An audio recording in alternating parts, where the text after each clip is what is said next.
സരിമേട്ടാ മേത്തെന്താ ഇത് പുതച്ചിട്ടേക്കുന്നത്? പനി വല്ല പിടിച്ചോ? ഇല്ല. പിന്നെ ഇതെൻ്റെ ഒരു വർഷങ്ങൾ കാത്തിരുന്നൊരു സംഭവമാണ്. എൻ്റെ കവിതക്ക് ഇന്ന് എനിക്കൊരു ആദരവ് കിട്ടി. വയലാർ സാറാ എനിക്ക് തന്നത്. എന്ത് തോന്നിയാസോടോ? വയലാറൊക്കെ വെച്ചിട്ട് എത്ര കാലമായി? അല്ല, ഇത് വയലാറുള്ള ഒരു സാറാന്ന് പറഞ്ഞ അവിടുത്തെ പ്രസിഡന്റ് എനിക്ക് തന്നത്. സാറ സ്ത്രീയാണ്. അവര് തന്നതാണ്. സിനിമക്ക് വിളിച്ചിട്ടുണ്ട് എന്നെ. പാട്ട് എഴുതാനാണോ അതോ? അല്ല, സിനിമ കാണാൻ വേണ്ടിട്ട് പുള്ളിക്കാരത്തിലൂടെ വയലാർ സാറയുടെ കൂട്ടത്തിൽ. ശരിക്കും ഇതിന് കാരണം പിഷാരടിയാണ്, ഒരാളാണ്. അതൊന്നുമില്ല ചേട്ടാ, അതിപ്പം ഓരോരുത്തർ അവരവരുടെ ഭാഗ്യം കൊണ്ട് കയറി പോകുന്നുള്ളതേ ഉള്ളൂ. പ്രചോദനം അതെനിക്ക് വളരെ സന്തോഷമുണ്ട്. എങ്ങനെയാണ് പ്രചോദനം ആയത്? ഞാൻ കഴിഞ്ഞ ദിവസം മനസ്സാകെ വിഷമിച്ച് വീട്ടിലിരിക്കുന്ന സമയത്താണ് പിഷാരടി ഒരു ചാനലിലൊരു കഥ പറയണ്ടായിരുന്നിരുന്നിട്ട്. അത് ഞാൻ ഈ ഫ്ലോറിൽ പലതവണയും വന്ന് കേട്ട കഥ കാരണം ഞാൻ ചാനലൊന്ന് മാറ്റി അടുത്ത ചാനൽ വെച്ചു. അപ്പൊ ആ ചാനലിലും പിഷാരടി ഇരുന്ന് കഥ പറയുന്നു. വീണ്ടും ഞാൻ ചാനൽ മാറ്റി. അപ്പൊ അവിടെ പിഷാരടി ഇരുന്ന് കഥ പറയുന്നു.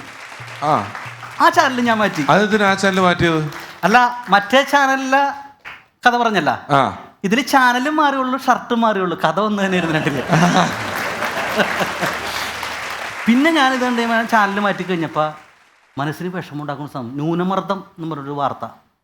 ഇത് കേട്ടോട് എനിക്ക് മനസ്സങ്ങോട്ട് വിഷമം. അങ്ങനെ വിഷമിക്കുന്ന ആൾക്കാരാണെങ്കിൽ അപ്പൊ തിരിച്ച് ചാനൽ മാറ്റിയാൽ ഇപ്പുറത്തെ ചാനലിൽ എന്റെ പരിപാടികൾ നടക്കുമല്ലേ? അയ്യോ, അതിലും ഭേദം ന്യൂനമർദ്ദം തന്നെയല്ലേ. അപ്പൊ എന്തായാലും ന്യൂനമർദ്ദത്തെ കുറിച്ച് ഞാനൊരു 2-3 വരി റെഡിയാക്കിയിട്ടുണ്ട്. കവിത ഒന്ന് പാടിക്കോട്ടെ? തീർച്ചയായിട്ടും കേശവമാമ.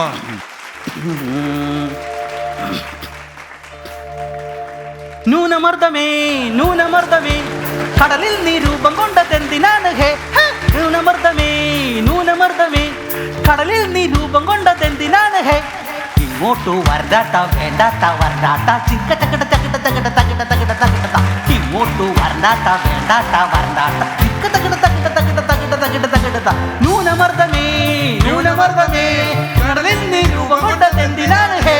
ന്യൂനമർദ്ദമേ ന്യൂനമർദ്ദമേ കടലിൽ നീ രൂപം കൊണ്ടതെന്തിനാണ് ഹേ? ഇതിന് അവാർഡ് കൊടുക്കണം. ഇതിന് അവാർഡ് കൊടുക്കണം. അല്ല, പക്ഷെ ഇത് കവിതയല്ല, ഇതിനൊരു റാപ്പിന്റെ സ്വഭാവമുണ്ട്. അല്ല, ഇതല്ല ശരിക്കും കവിത. ഇത് തുടക്കം വന്നിട്ട് നിങ്ങളൊന്ന് സൂചിപ്പിച്ചിട്ട് അടുത്ത കവിതയിലേക്ക് കൊണ്ടുവരാം. കവിത ഇത് സ്ലോ ആയിരിക്കുമല്ലോ. ഞാൻ കുഞ്ഞിലെ തന്നെ, ഞാൻ ജനിച്ചപ്പോ തന്നെ അത്യാവശ്യം കവിതകളൊക്കെ പാടുമായിരുന്നു. ജനിച്ചപ്പോ തന്നെ? കുഞ്ഞു കുട്ടിയായിരിക്കുമ്പോ തന്നെ ആ സമയത്ത്. എങ്ങനെയാ അത്? കുഞ്ഞു പിള്ളേരൊക്കെ കരയണ എങ്ങനെയാണ്? എങ്ങനെയാ കരയുന്നത്? എങ്ങനെയാ? ഞാൻ കരഞ്ഞത് എങ്ങനെയായിരുന്നു?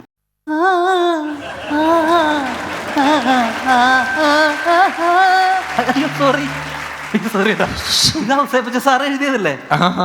എഴുതിയതല്ല, സംഗീതം കൊടുത്തു. സംഗീതം ചെയ്തത് പെട്ടെന്ന് അത് ഇതായിട്ട് വന്നുപോയി. നീയൻ സർഗ സൗന്ദര്യമേ അതിലോട്ട് കയറിപ്പോയി.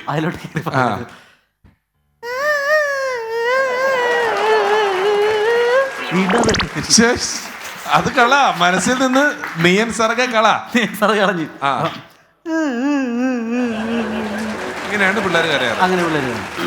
അപ്പോൾ ഞാൻ ഇന്ന് വ്യത്യസ്തമായിട്ട് മലയാള അക്ഷരങ്ങളിലൂടെയാണ് ഞാൻ പോയത്. ശരിക്കും അന്നോട്ട് പഠിപ്പിക്കണേക്ക് മുന്നേ അക്ഷരങ്ങൾ പാടി തുടങ്ങിയാൽ തരും.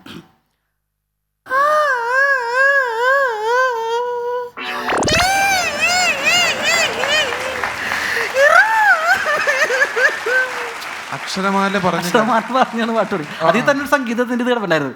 അപ്പൊ ഞാൻ 1 തൊട്ട് 3-ാം ക്ലാസ് വരെയാണ് പഠിച്ചത്. എന്നെ മലയാളം പഠിപ്പിച്ച ടീച്ചർമാർ 3-ാം ക്ലാസ് വരെ പഠിപ്പിച്ചുള്ളൂ. ഇല്ല, പിന്നെ ഞാൻ പഠിക്കാൻ പോയില്ല.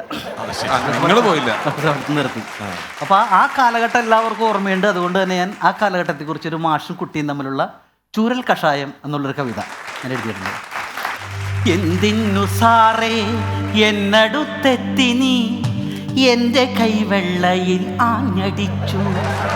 എന്തിനു സാറേ എന്നടുത്തെത്തി നീ എന്റെ കൈവെള്ളയിൽ ആഞ്ഞടിച്ചു? നെറ്റിയിൽ ഭസ്മക്കുറിയിട്ട പോലെ എൻ കൈവെള്ളയിൽ 3 വര തെളിഞ്ഞു. നെറ്റിയിൽ ഭസ്മക്കുറിയിട്ട പോലെ എൻ കൈവെള്ളയിൽ 3 വര തെളിഞ്ഞു. എന്നിട്ടും നിർത്താതെ സാറിന്റെ ചൂരലൻ തുടകളിൽ പടപടാ നാഞ്ഞടിച്ചു.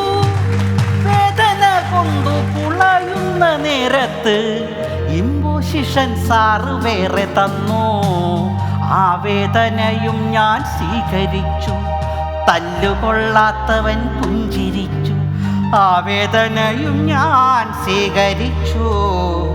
തല്ലുകൊള്ളാത്തവൻ പുഞ്ചിരിച്ചു. സാറേ സാറേ പെങ്കിളി കാത്തിരുന്നു. ഇടയ്ക്ക് മറ്റേ ഇളയരാജ അപ്പോ കവിത ഗംഭീരായി. ഈ കവിതയെ കുറിച്ച് എനിക്കൊരു 2 വരി പറയാനുണ്ട്. അയ്യോ വിട്ടേക്ക് സാറേ, പൊക്കോട്ടെ സാറേ, കൊല്ലല്ലേ സാറേ.